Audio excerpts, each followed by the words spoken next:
Do you know that rice water can help your plants grow well? Sa pagsasaing ay hinuhugasan natin ang bigas ng makalawang ulit, upang mawala ang pulbos nito. Nagtataglay ito ng starch at iba pang nutrisyon. Ang carbohydrates na mula rito ay maaaring i-store sa cell membrane ng halaman na maaaring i-convert sa energy, na magagamit during photosynthesis o paggawa ng pagkain ng halaman.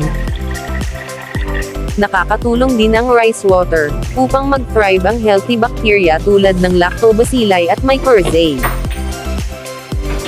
Mayaman din ito sa big three nutrients beneficial to plant na NPK or nitrogen, phosphorus and potassium. Mainam gamitin ang rice water sa halaman dahil ito ay cost-effective,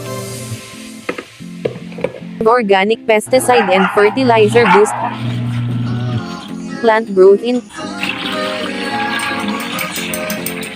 crop and fruit production, at environment friendly.